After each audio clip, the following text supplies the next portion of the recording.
At ngayon, pag-aaralan natin ang tungkol sa mga kasuotan ng mataas na saserdote. At ang mga kasuotan ay napakahalaga dahil binibigyang diin ito sa Biblia. At lalo na sa Eksado Kabanata 28, mga talatang 1 hanggang 43, ang Diyos ay nagbibigay ng mga tiyak at espesyal na tagubilin para sa mga kasuotan ng mataas na saserdote na dapat gawin sa mga partikular na paraan at inutos na ang mga kasuotang ito ay isuot ng mataas na saserdote. Lalo na kapag ang mataas na saserdote ang gumagawa ng gawain ng Diyos. Kaya't isipin natin ang mga kasuotan ng mataas na saserdote at ang mga kasuotan ng ating Panginoon Hesukristo na siyang ating walang hanggang mataas na saserdote. Kaya basahin muna natin ang ating pangunahing sipi, Exodo 28, mga talata 3 hanggang 6. Siyempre, ang buong kabanata, mga talata 1 to 43, ang ating pangunahing sipi, ngunit babasahin lamang natin ang 4 na talata nito. Kaya sabay-sabay tayong magbakal. Magbabasa tayo ng may responsibilidad sa ibang paraan. Babasahin ko ang talata 3. Pwede mo ring basahin ang talata 4 at iba pa. Kaya babasahin ko ang talata 3. At iyong sasabihin sa lahat ng bihasang tao na aking pinagkalooban ng spirito ng karunungan na sila'y gumawa ng mga kasuotang hindi pangkaraniwan upang siya'y italaga, upang siya'y makapaglingkod sa akin bilang saserdote.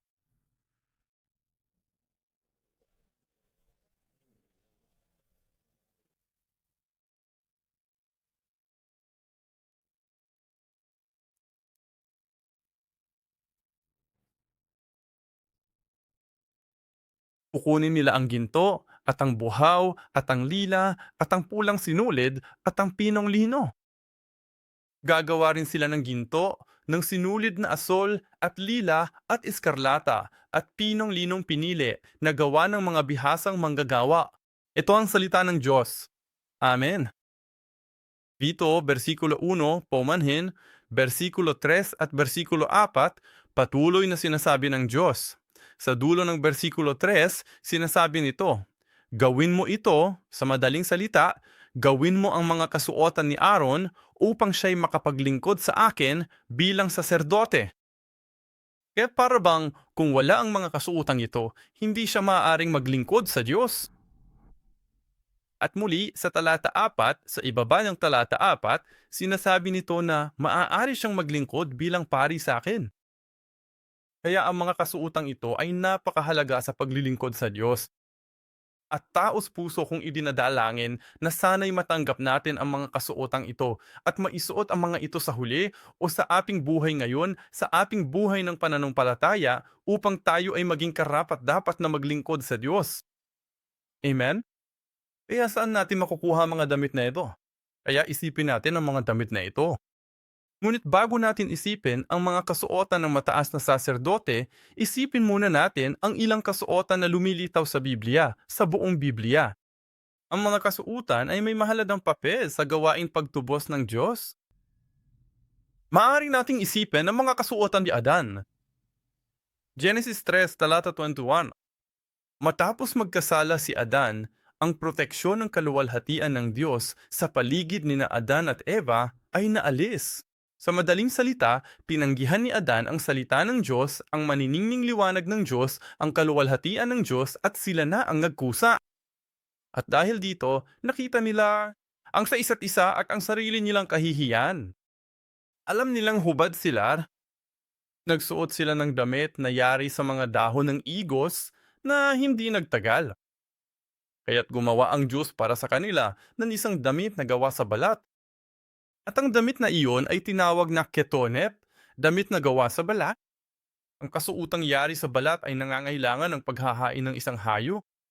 Ito ay naglalarawan ng sakripisyo ni Jesus na siyang ating kordero na naghubad ng kanyang damit, ang kanyang pantakip para sa atin. At ang pagbabayad sala ay nangangahulugang pagtatakip. Pagbabayad sala, si Jesus ay nagbabayad sala para sa ating mga kasalanan. Ibig sabihin niyan ay tinakpan. Tinakpan niya ang ating kahiyan. Pangalawa, maaari nating isipin ang damit ni Jose, ang tunika na may mismong kulay. At ang salitang iyan, tunika, ay ketonit din sa Hebreo. At si Jacob, ang kanyang ama, ang nagbigay sa kanya ng espesyal na kasuotan upang italaga na siya ang piniling anak na tutupad sa kalooban ng gawain ng pagtubos ng Diyos. At ang kanyang damit ay punit-punit at may mantsa ng dugo, muling naglalarawan kay Jesus na siya ring mapupunit at mamamantsa ng dugo. Maaring nating isipin ang mga kasuotan ni Elias, pati na rin ang tunika ni Elias na ginamit niya upang hatiin ang ilog Jordan. Tama ba? Ito ay isang damit ng kapangyarihan at kalaunan ay damit ni Jesus. Gaya ng babaeng may dinudugo na nahawakan lamang ang palawit ng damit, ang sulok nito, at siya ay gumaling. Ito ang damit ng kapangyarihan. At damit ng pagpapagaling gaya ng nabanggit ko lang, Mateo 28 at 21. At saka nating maiisip ang mga damit ni Jesus sa krus. Ayon sa Juan 19, mga versikulo 23 at 24, si Jesus ay may panlabas na damit at panloob na damit. Ang panlabas na kasuotan, si Jesus ay hinubara ng parehong kasuotan, ang panlabas at panloob. Ang panlabas na damit ay pinunit sa 4 na piraso, at ang mga ito ay dinala sa 4 na magkakaibang lugar na kumakatawan sa 4 na ebanghelyo o sa salita niyang Diyos na hinuhubad. Kumalat sa lahat ng 4 na direksyon upang masakop ang mundo. Ngunit merong isang damit pangkapayapaan na siyang tunika sa loob at nagsasalita tungkol sa panloob, ang kaibuturan ng salita ng Diyos na nananatiling iisa. Kung paano ang isang ilog ay nasa hardin ng Eden, ito ay lumalabas at dumadaloy sa 4 na magkakaibang ilog. Ang salita ni Jesus, ang ubod ng salita ng Diyos, ay lumalabas sa 4 na magkakaibang direksyon. At ang mga kasuotan, mayon malamang makakakuha ka na ng ideya. Ang mga kasuotan ay kumakatawan sa pagtatatakip, pagpapatawad at pagbabayad sala ni Jesus. Ang mga kasuotang ito ay kumakatawan sa kapangyarihan at gawaing pagpapagaling ni Jesus. Ang mga kasuotang ito ay kumakatawan sa mga ebanghelyo at sa salita. Saklaw niya ng mundong ito. At pagkatapos, sa pahayag, makikita natin ang pinong lino na isinusuot ng mga banal ng Diyos. At ito ang mga kasuotan na kailangan nating hanapin at sa espiritual na paraan at isuot. Ang mga kasuotan ng mataas na saserdote ay ipinagubilin ng Diyos sa disenyo at layunin. Hindi ito ginawa ayon sa kaisipan ng tao, disenyo ng tao, o ayon sa kung ano ang sa tingin natin ay magmumukhang maganda. At ang mga kasuotang ito ay kumakatawan, lalo na sa pinong lino, ayon sa pahayag, Kabanata 11, versikulo 8, sa mga kawan ng mga banal. Kaya ang pagsusuot ng damit, sa pahulugan ng Biblia, ang pagsusuot ng damit ay talagang gumagawa ng mga bagay sa ating mga gawa, gawain at salipa. Sige, kaya kapag naglalagay ako, kapag sinabi kong isinusuot ko ang damit ng pari, ibig sabihin nito ay ginagawa ko ang gawain ng pari. Yan ang konotasyon. Kaya paano natin isusuot ang damit? Sa pamamagitan ng buhay na ating ipinamumuhay. Yun ang ating ginagawa. Kaya kapag sinabi nating mga damit o disenyo at ginawa ayon sa kalooban ng Diyos at kailangan natin itong isuot sa tamang pagkakasunod-sunod ayon sa disenyo ng Diyos, ibig sabihin, ang ating buhay pananampalataya ay kailangang magpatuloy at ang ating mga gawa ay kailangang sumunod sa disenyo ng Diyos, hindi sa inaakala kong tamang pagkakasunod-sunod, hindi ayon sa inaakala kong mas uso. Ito ay tumutukoy sa kung paano natin ginagawa ang mga bagay-bagay sa ating buhay pananampalataya. Naiintindihan no? Sige, tuloy na natin. Kaya ito ang ilan sa mga talata sa Biblia. Isipin natin ang mataas na saserdote. Ito ay isang mataas na saserdote.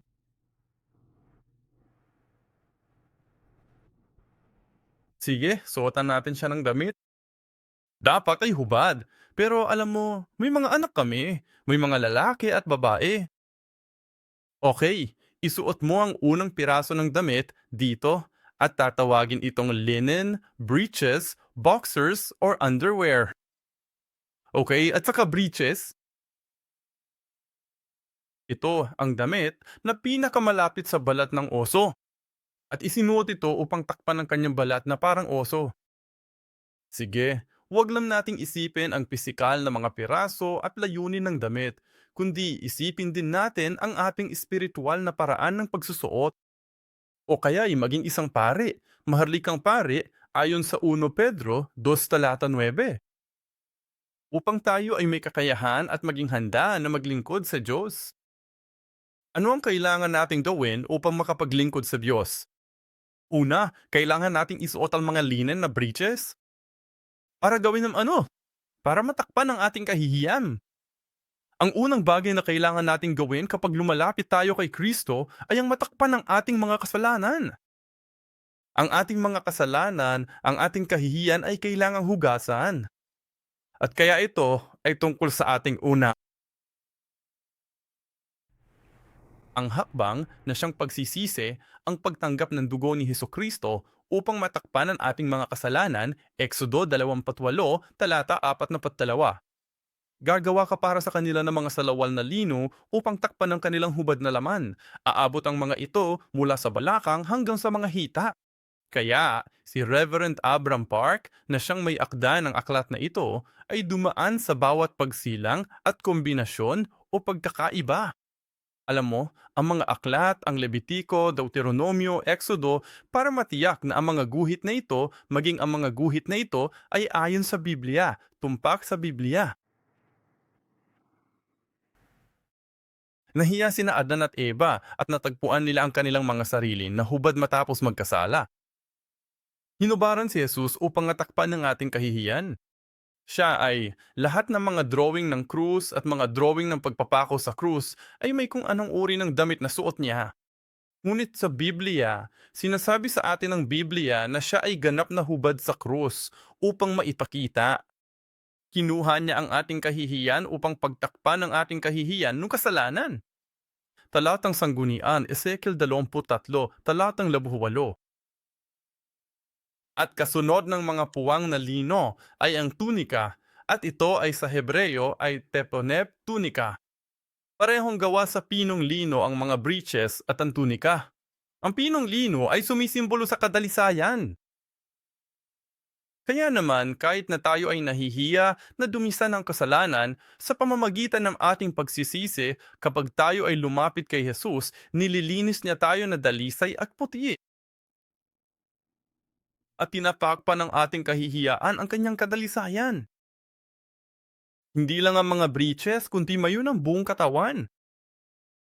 Ang pinong linong ito ay sumisimbolo sa mabubuting gawa ng mga banal.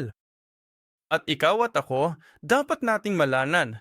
Ngunit kung sakaling hindi natin alam, sinasabi sa atin ng Biblia na ikaw at ako bilang mga tao ay hindi maaaring maging dalisay at matuwid sa ating sarili. Sa pamamagitan lamang ng dugo ni Hesus Kristo, sa pamamagitan lamang ng biyaya at kapatawaran ni Hesus Kristo, ikaw at ako ay maaaring maging dalisay. Ngunit kung tayo ay malayo sa dugo ni Hesukristo, isang araw lamang o kalahating araw lamang, isang oras lamang, isang minuto lamang, tayo ay nababahiran ng kasalanan. Agad-agad, agad-agad. Kaya kailangan nating lumapit sa krus, lumapit sa dugo, ng palagi yan upang mahugasan. May mga kaibigan kami, o kahit ako mismo, nung sinasabi namin, bakit pa kami maliligo? Dahil bakit ka maliligo ngayong gabi? Maliligo ka ba pag uwi mo mamayang gabi? Maghugas kayo? Sana gawin mo. Pero ang argumento ko noon ay, bakit pa ako maliligo? Maliligo ulit ako kinabukasan ng umaga. Madudumihan din naman ako, di ba? Bakit ka nalibo? Matibay ba ang argumentong yan? Hindi ka ba sumasang-ayon? Bakit ka maliligo ngayong gabi? Dahil pagpapawisan at dudumihan na naman ako mamayang gabi. Pagkatapos malilo. At maliligo pa rin ako bukas ng umaga? Uy, bakit sa kakain? Magugutom ka rin naman kahit papaano. Bukas ka na lang ulit kakain. Bakit kakain mayon? Kita mo? Ngunit ganon din sa ating pagsisisi. Bakit magsisi ngayon din? Magtapos lang ng ilang kasalanan at pagkatapos ay sama-samang magsisi sa huli? Bakit hindi? Hindi. Kaya kailangan nating magpatuloli. Kailangan nating isuot ang damit na ito. Kung wala ang pagsisising ito at pagiging dalisay, hindi natin maisusuot ang susunod na kasuotan. Ayan ang problema. Kaya sa Isaiah 64, versikulo 6, ang ating mga matuwid na gawa ay parang maruruming damit. Ang ating sariling katuwiran ay parang maruruming damit.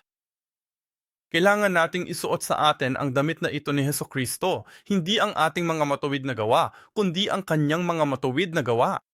Mga taga-Roma 13:14, kumbi isuot ninyo ang Panginoong Hesus Kristo at huwag ninyong paglaanan ang laman upang masunod ang mga kahalayan nito. At ilang pang mga talata na referensya, mga taga-Roma 5:17 to 21, 1, mga taga-Korinto 1:30, mga taga-Filipos 1:11, at 1 Pedro 1. At pagkatapos ay linen na sash, hindi linen na sash. Sas sa ibabaw ng linen na tunika, ipinapalagay na mula bayo ang pababa sa bukong-bukong ayon sa Talmud. Dahil ang tunika ay isang piraso, walang tahi, kailangan ito ng sash. Para sa mga lalaki, maaaring hindi natin alam, pero ang mga babaeng nakasuot ng damit na puro damit lang, sa tingin ko, kung sapat ang laki nito, magiging libre ito. At hindi madaling gumawa ng maraming trabaho habang nakasuot ng bestida. Kaya sabi ng Biblia, bantayan mo ang iyong sarili, lalo na kapag papasok ka sa isang lugar at gagawa ng trabaho. Kaya kailangan ito ng sash. Ang mga materyales na ginamit, pino, pinilipit na lino, asul, lila at iskarlata na tela. Ang mga ito ay kumakatawan at kumakatawan din sa mga bagay na kailangan natin upang maging mga banal, upang maging mga tao ng Diyos. Ito, tawag ko rito mga sangkap na makalangit, ang mga kulay na ito. Kumakatawan sa kadalisayan, kumakatawan sa langit, na kumakatawan sa kanyang paghahari, na kumakatawan sa dugo ni Heso Kristo. At kaya isinusuot natin ng mga salawal na lino, pagsisisi, pagdadalisay. At pagkatapos ay isinusuot namin ang tunika, tunikang linen upang takpan ang aming buong katawan. Sa madaling salita, ang ating buong katawan ay nagsisimulang maging malinis. Ang ating mga gawa ay nagiging mas matuwid. Kapag lumalapit tayo kay Jesus, natatanggap natin ang kapatawaran sa ating mga kasalanan. Nagsisimula ng magbago ang ating buhay. At sa sandaling magsimula magbago ang ating buhay tungo sa kanyang katuwiran, ang susunod na kailangan nating gawin ay sisimulan na natin ang paggawa ng kanyang gawain. Kaya nga kailangan natin ng sash. Isinuot namin ang sash. Nagsusuot tayo ng iba pang mga bagay na kailangan natin upang matawag na mga manggagawa ng Diyos o mga ministro ng Diyos. At ang sash na ito ay minsan tinatawag na sash of task dahil ang tunika ay parang isang damit. Mahirap magtrabaho dito ng walang sash? Exodo 12:11. Na yun ay kakainin ninyo ito sa ganitong paraan na may bigis ang inyong mga balakang. Nung panahon ng Paskwa, sinabi ng Diyos, kanin ninyo ang karne, kordero ng Paskwa na may bigkis ang inyong manabaywang. Bakit? Pagkatapos mong kumain, aalis ka na agad. Exodo. Kaya upang makapunta o makakilos o makagawa ng gawain para sa Diyos, kailangan nating isuot ang espiritual na sinturon. Sinasabi sa 1 Pedro 1:13, kaya nga, ihanda ninyo ang inyong mga isipan para sa pagkilos. Literal, sinasabi nito, bantayan ang iyong pag-iisip. Huwag kang maging kampante. Maging matino, manatiling mahinahon sa espiritu. Ituon ninyo ang inyong pag-asa ng lubos sa biyayang ibibigay sa inyo sa panahon ng paghahayag ni Heso Kristo.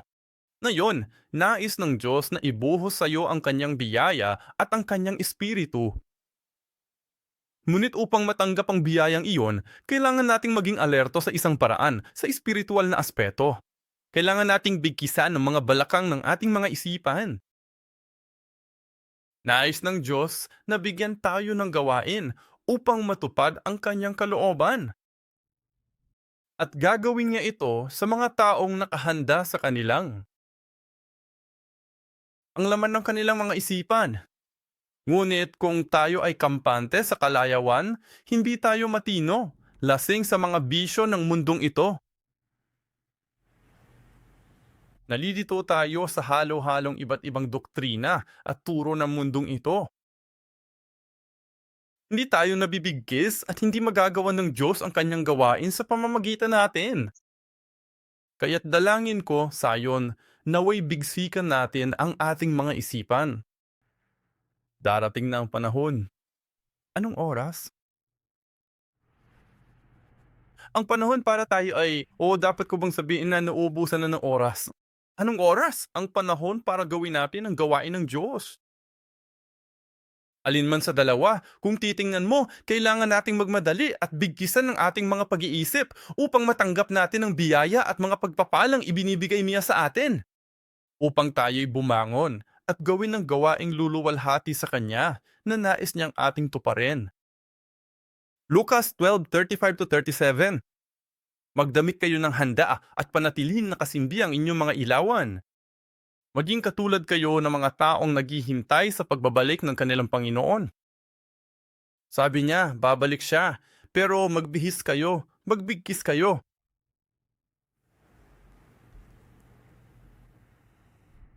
At pagkatapos ay ang torban sa ulo para sa normal at regular na mga pare. Anging ang mataas na pari lamang ang nagsusuot ng turban. Ang ibang mga pare ay nakasuot ng tinatawag na sombrero. Okay? At iba ang hugis nito. Ang takip ay mas mukhang ulong kono. Ang turban ay mas parang kabuti. Ang nitsnepet ay ang tawag sa turban. At ang ibig sabihin nito ay ibinabalot. Ipalibot sa iyong ulo.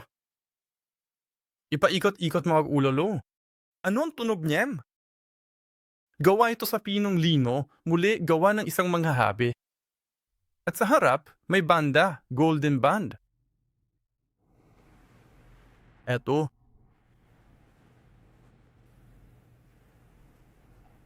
sabi, ibig sabihin, kabanalan kay Yahweh. Levitiko 8, versikulo 9, at inilagay niya ang turban sa kanyang ulo, at sa turban sa harap nito ay inilagay niya ang gintong lamina, ang banal na korona, gaya ng inuutos ng Panginoon kay Moises. Ang ukit sa laminang ginto, banal sa Panginoon, Kodesh o Kodesh, ang Yahweh, ay ikakabit sa turban gamit ang isang panaling asul. Ang pagtakip sa ulo ay nangangahulugang pagtatakip sa sariling mga iniisip ng laman. Lubos na nasa harap ng salita ng Diyos.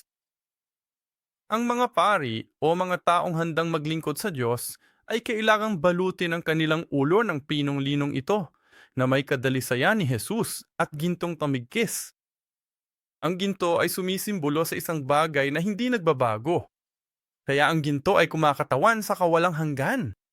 Sa tabernakulo, maraming ginto dahil ito ay kumakatawan sa kawalang hanggan.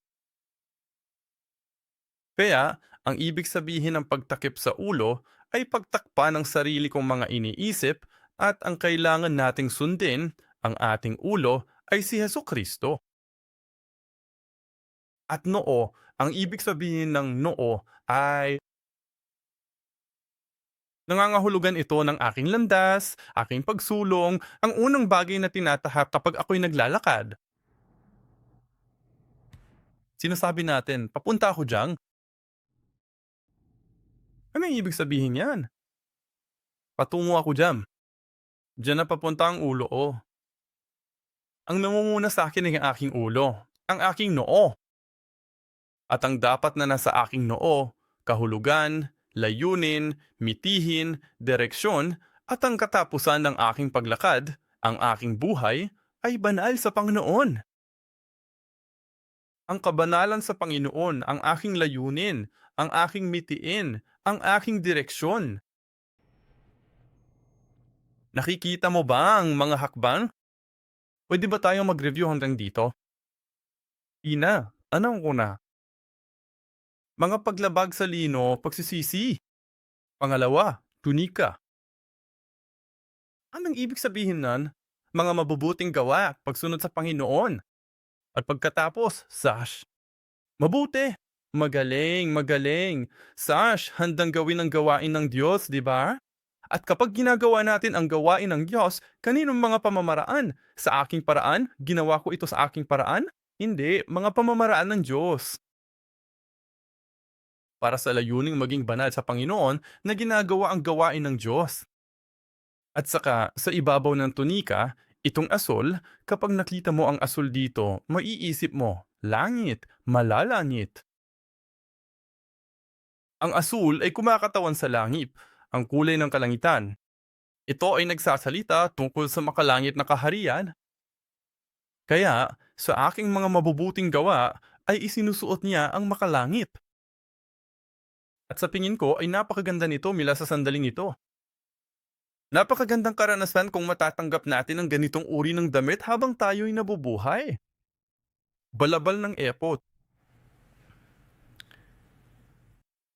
kasuotang isinusuot sa ilalim mismo ng epod. Walang disenyo, purong asul lang. Kung ang matuwid na mga gawa ay ang ating mga gawa sa lupang ito, sa ibabaw ng matuwid na mga gawa ay ang makalangit na espiritual na pag-unawa, espiritual na mga kilos o buhay. Medyo mas mahaba ito kaysa sa ephod. Pag-uusapan natin ng tungkol sa ipod pagkatapos nito. At isa lang itong piraso, walang tahi. Asul, mataas na pari, kapangyarihan at otoridad. Ang asul ay sumisimbolo rin sa buhay at sigla. Kaya taos puso akong nananalangin na sa ating mga mabubuting gawa na ibinigay din ni Jesus na tayo'y kanyang bihisan o takpan ng makalangit na sigla at buhay at pag-unawa sa espiritual na buhay. May mga granada na gawa sa sinulid na asul, lila at iskarlata sa paligid ng lalayan nito. Makikita mo, sa ibaba ang laylaylan. Kaya ang mga granada ay kumakatawan sa kasaganaan sa Biblia. Espiritual at pisikal, ngunit higit pa sa paggawa ng gawain ng Diyos. Umaapaw na bunga ng kasaganaan. At mga kampana na ginto sa pagitan ng mga iyon sa buong paligid na salitan. Kaya tumutunog ang mga kampana na ito. At nang ang mataas na saserdoteng, kapag gumagawa sila sa labas ng templo, naririnig ng mga tao ang tunog ng kampana at tinatawag silang golden bell, tama ba? At ang tunog ng ginintuang kampana ay nagbibigay ng kagalakan hindi lamang sa Diyos, kundi pati na rin sa mga tao dahil napagtatanto nilang ito ang tunog ng mabuting balita. Tunog ng mabuting balita, ang ebanghelyo, tama ba? Ang aking mataas na saserdote ay nagtatrabaho. Ibig sabihin, nahuhugasan na ang makasalanan ko. Ito ang tunog ni Jesus na gumagawa ha? At dalangin ko, taos-pusong dalangin, na habang ginagawa natin ang ating gawain, habang tayo nananalangin, maririnig ng mundo ang tunog ng mabuting balita na ang kanilang mga kasalanan ay nahuhugasan na. Amen? Mas marami ba ang simbahan? Mas marami ka bang naririnig na magandang balita? O mas marami bang masamang balita sa simbahan?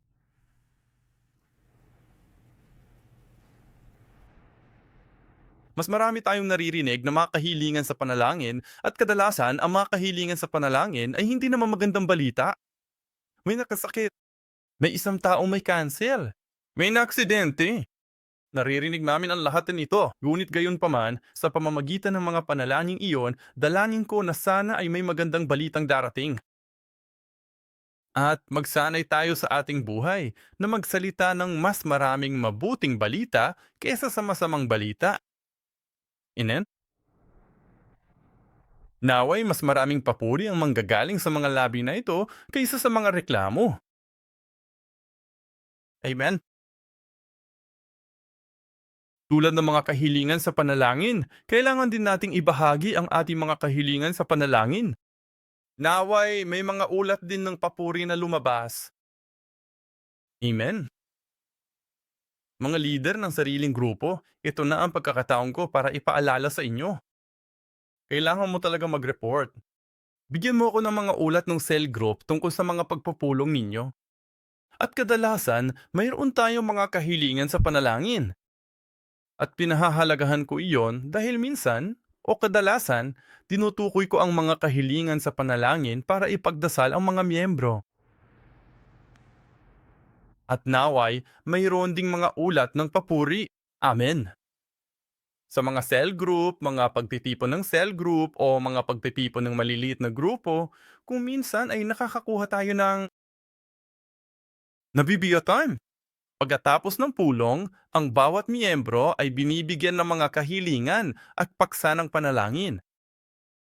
Ngunit naway, magkaroon din ng mga nakakapreskong sandali at pagtitipon kung saan ang lahat ay sama-samang pumupuri at nagpapasalamat sa Diyos para sa papuri, ulat at iba pa ng isa't isa. Mga paghihikaya. Ang susunod ay ang epad.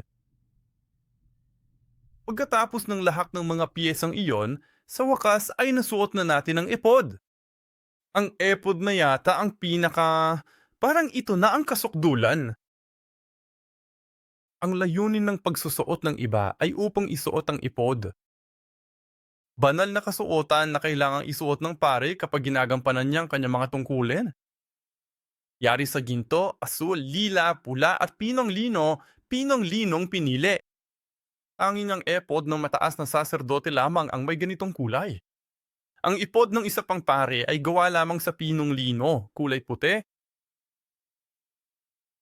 Ang parirala, suot niya ang epod. Ibig sabihin ay naging pari siya? Parang nasa Estados Unidos, nakatira na siya ngayon sa White House. Ibig sabihin, siya ang naging pangulo. Kaya ang White House ay kumakatawan sa pagkapangulo. Ang ipod ay kumakatawan sa pagkasaserdote. Tinutupad niya ang kanyang mga tungkulin bilang pare. Ang ipod ay itinuturing na kasing halaga ng kabanantipan. Tingnan ang gitna. Ang pinakasentro ng buong tabernakulo ay ang kaban ng tipan. Lahat ng mga ito, mga kasuotan ng mga pari, mga kasuotan ng mga mataas na pari, ilalatagwo, parang tabernakulo lang. At sa gitna nito ay ang ipod, katulad ng kaban ng tipan. At saka sa ibabaw nung kung nakikita mong pagkakaiba sa pagitan ng larawang ito at ng larawang ito. Nakikita mo ba? Nakabalat kayo ito. Ang laraw nito. Ang laraw nito. At iyan ang sinturon, tulad ng paha ng ephod. Muli, gayon din, tulad ng sinta sa loob, upang gawin ang gawain ng Diyos. Mahusay na hinabing pamigkis na isusuot sa baywang sa ibabaw ng ephod. Parehong material ng gukod.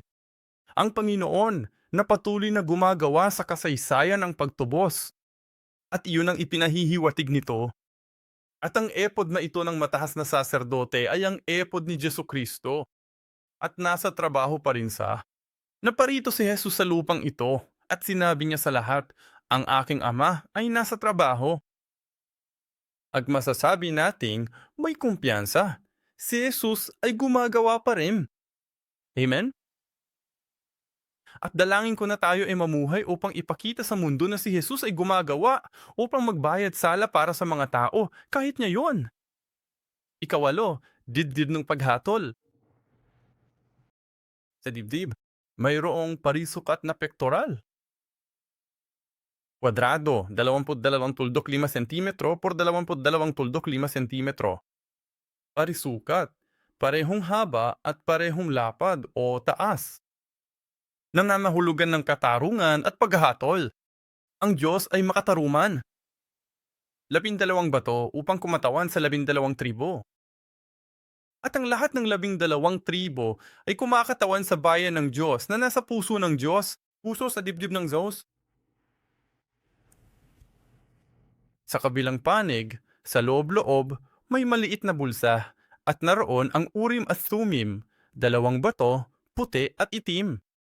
At ang mga batong ito ay kumakatawan sa kalooban ng Diyos, at ginagamit ang mga ito upang maunawaan ang kalooban ng Diyos sa mahahalagang issue at sandali. Bilang ating konklusyon sa paksang ito, ating sama-samang pag-aralan at masusing talakayin ang nilalaman ng Aklat ng Pahayag sa Kabanata 11, simula sa mga bersikulo 11 hanggang sa dulo ng bersikulo 16. Pahayag, Kabanata 11, mga talata 11 hanggang 16. At nakita kong bumukas ang langit at narito ang isang kabayong puti. At siya ang nakaupo rito ay tinatawag na tapat at totoo. At sa katuwiran, siya ay humahatol at nakikipagdigma. Ang kanyang mga mata ay parang ningas ng apoy at sa kanyang ulo ay maraming diadema at mayroon siyang pangalang nakasulat sa kanya na walang nakakaalam kundi siya lamang. Siya ay nakasuot ng damit na binasa ng dugo at ang kanyang pangalan ay tinatawag na ang salita ng Diyos. Titigil na ako dyan. Ang Panginoon ay babalik sa atin at siya ay nakasuot na isang partikular na kasuotan. Ang kasuotan ay kumakatawan din sa kanyang mga gawa. Kailangan nating maunawaan ng tama ang mga kasuotan upang maunawaan at makilala natin kung sino si Jesus. Tandaan, dumating si Jesus at sinabi ng mga tao, "Sino ka?" Maging si Juan Bautista ay nagsabi, "Ikaw ba ang isa o dapat ba kaming maghintay ng iba?" Anong sinasabi sa kanila ni Jesus sa bawat pagkakataon? Sinabi sa kanila ni Jesus, "Tingnan ninyo ang ginagawa ko." At iyan ang ipinopropesiya ng Biblia ng lumang tipan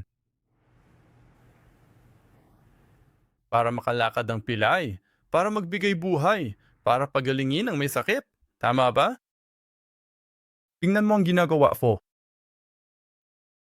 Ang pag-unawa sa mga kasuotan ay magbibigay daan sa atin upang makita kung ano ang ginagawa ng Diyos. Kapag naunawaan at nakita natin ang ginagawa ng Diyos na yon, sasabihin at tutugunan tayo nito upang maunawaan kung anong uri ng panahon ng ating kinabuhayan. Kaya nga mahalaga ito. Dumako tayo sa isa pang sipi, sa Colossus 3:12. Mga taga-Kolosas 3:12. Kaya't yaong mga hinirang ng Diyos, mga banal at minamahal ay mga bihis ng pusong mahabagin. Ito ang mga kasuotan na kailangan nating isuot at isuot. Ano? Magbihis kayo ng pusong mahabagin, kabaitan, kababaang loob, kahinanunan at pagtitiis. Nagpapasensyahan at nagpapatawad sa isa't isa. Kung may reklamo ang sinuman laban sa kanino man, kung paanong pinatawad kayo ng Panginoon, gayon din ang dapat ninyong gawin. Kaya isinuot na namin ang aming mga damit, linen, breeches, ang tunika, sash at iba pa, upang tayo ay makapaglingkod sa Diyos, upang tayo ay makapasok sa presensya ng Diyos. Taos-puso akong nananalangin, nais kong hamunin kayo na magsuot din tayo ng mga damit sa ibang tao. Pag-uusapan ko ito mamaya, pero sa pagkakataong ito, nung pumunta ako sa kumperensya ng pastor, may isang tao, isang kapatid na lalaki, na dumating at may nagpakilala sa akin. Ang taong ito ay isang walang pirahan. Ngunit, kinuha ng mga kapatid ni Kristo ang lalaking ito mula sa mga lansangan. Pinaliguan siya at sinuutan ng mga bagong damit. Dahil noong una, nang matagpuan nila siya, hindi sila makalapit sa kanya dahil sa baho. Hindi siya maligo, wala siyang bagong damit, kaya pinaliguan nila siya, sinuotan ng mga bagong damit, at ngayon ay nagsasanay siya upang maging isang ministro ng Diyos. Minsan, kapag nakikita natin ang kahiyaan ng ibang tao, kapag naamoy natin ang baho ng mga taong ito, kapag nakikita natin o kapag nakikita natin ang kanilang karumihan, nanunuro tayo o umaatras. Kahit sa simbahan, kapag nakikita natin ang kahihiyan ng ibang tao, pinagchichismisan natin ito o kaya naman ay sinusubukan nating lumayo. Ngunit maaari ba tayong maging ang mga taong makapaglalabas sa kanila, makapagsusuot ng mga kargang linen upang matakpan ang kanilang kahiyaan? At ayan ang nais ni Jesus na gawin natin. Iyan ang landas ng krus. Hindi lamang tayo magsusuot ng mga damit para sa ating sarili, kundi na yung mayroon na tayong sariling mga damit na pantakip sa ating kahiyan, maaari na ba nating isuot ang mga damit na iyon para sa kanila, para sa iba, para sa isa't isa? Ang pagkakasunod-sunod ng pagsusuot ng mga kasuotan, katulad ng pagpasok sa tabernakulo. Matagal na nating natutunan ang tungkol sa tabernakulo, hindi ba? Pagpasok mo sa pinto, ang unang makikita mo ay ang altar para sa pag-aalay. At iyon ay kumakatawan sa krus kung saan ang ating mga kasalanan ay hinuhugasan, tulad ng mga punit na lino. At pagkatapos ay pupunta ka sa hugasan, ang palanggana ng tubig, kung saan ang ating mga gawa ay nililinis, ginawang matuwid, at iba pa. Kaya ang pagkakasunod-sunod ay katulad ng pagpasok sa tabernakulo hanggang sa kaban ng pipan. Proseso ng pagpapabanal upang makatayo sa harapan ng Diyos Ama, pagsisisi at pagbabayad sala, mabubuting gawa, pagbibigay katwiran, pagpapabanal at huling paghuhukom. Kaya naman, taos puso kong idinadalangin na sana ay masuot natin ang mga kasuotang ito. Ibinigay sa atin ni Jesus ang mga damit na yun. Isuot mo ang Panginoong Heso Kristo. At hindi lang doon nagtatapos, kundi naway may suot natin ang damit na ito sa iba. Sa isa't isa, sa mundong ito, upang sila ay makapasok sa piling ng ating Ama. Manalangin tayo? Mahal na Ama sa langit, maraming salamat po sa pagbibigay mo sa amin ng pagkakataong ito. Ang isipin ang mga kasuotan na ibinigay mo sa mga pari upang maisuot nila, upang makapaglingkod sila sa iyo. Ama, nais naming isuot ang mga kasuotang ito, ang mga kasuotang hinubad kay Jesus, upang ang mga kasuotang ito ay maibigay sa amin. Tulungan mo kaming sumunod sa iyo, gaya ng sinabi ni Eliseo. Bigyan mo ako ng mas maraming kapangyarihan at tinanggap ang tunika ni Elias at nagawa ang mga bagay na ginawa ni Elias. Naniniwala kami na ikaw, Jesus, ang nagbigay sa amin ng iyong tunika upang magawa namin ang parehong bagay na iyong ginawa, ang pagbabayad sala para sa iba at ang pagtatakip sa mga kahihiyan ng iba. Sa pamamagitan ng iyong gamit ang iyong damit. Kaya Ama, hayaan mo po kaming maunawaan ang salitang ito upang sa iyong muling pagbabalik na suot ang tunikang may bahid ng dugo at nabasa sa dugo ay makilala ka namin sa pamamagitan ng iyong mga gawa ng iyong salita. At Ama, tulungan mo kaming matanggap ang damit na ito upang maunawaan namin ang iyang salita.